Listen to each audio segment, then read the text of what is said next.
রাধে রাধে বন্ধুরা, সবাইকে শুভ সকাল।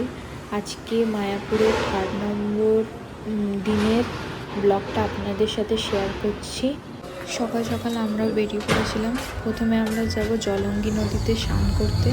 আপনারাও মায়াপুরে আসলে জলঙ্গি নদীতে অবশ্যই স্নান করবেন। कृष्णा श्री श्री गौर गंगा जगत पावनी मंदिर आप लोग पूजा दे सकते हैं। पूजा का डाला गंगा नदी में बहाइए। এই জলঙ্গি নদীটা হচ্ছে গঙ্গা আর ভাগীরথী নদীর একসঙ্গে মিলনস্থল। দুটো জল একসঙ্গে রয়েছে, কালারও আপনারা চেঞ্জ দেখতে পাবেন। এখন আমরা যাচ্ছি গোশালার উদ্দেশ্যে। কত সুন্দর কামটা পরিবেশ।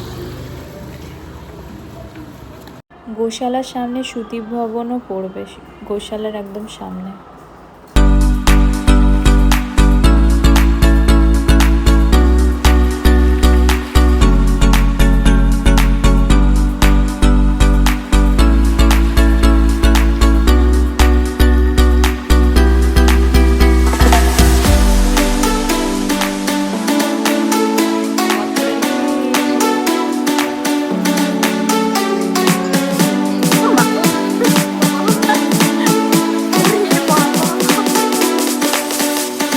তারপর আপনারা গোশালার এখানে ঘি, মাখন, ক্ষীর, লস্যি সব কিছু আপনারা এখানে খেতে পারেন। গোশালার লস্যি কিরকম? গোশালার লস্যি কিরকম? ভালো খেতে, সবাই এসে খাবে। গোশালার লস্যি খুব টেস্টি। এই যে ক্ষীর নেওয়া হয়েছে, ক্ষীরও খুব টেস্টি।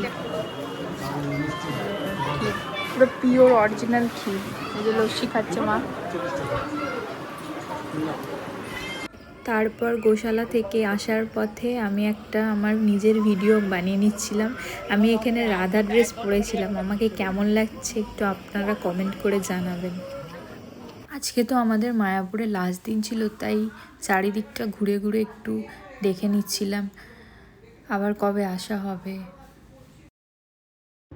তারপর আমরা দুপুরের প্রসাদের কুপন কেটে রেখেছিলাম প্রভুপাদের মন্দিরে।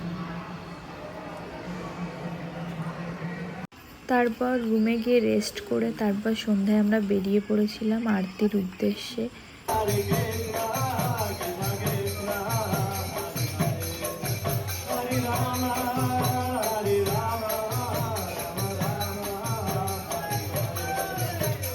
তারপর আরতি কমপ্লিট করে আমরা চলে এসেছিলাম রুমে।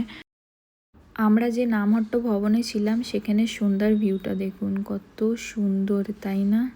তারপর সকাল সকাল বেরিয়ে পড়েছিলাম বাড়ির উদ্দেশ্যে। দেখুন কত স্টেশনে বান্দর।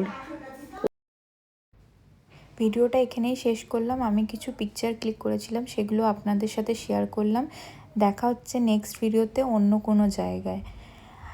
আমার যদি ভিডিও আপনাদের ভালো লেগে থাকে তো একটা লাইক, কমেন্ট, সাবস্ক্রাইব করে পাশে থাকবেন। আপনার লাইক, কমেন্ট, সাবস্ক্রাইব আমার কাছে খুব মূল্যবান। সবাই ভালো থাকবেন, সুস্থ থাকবেন।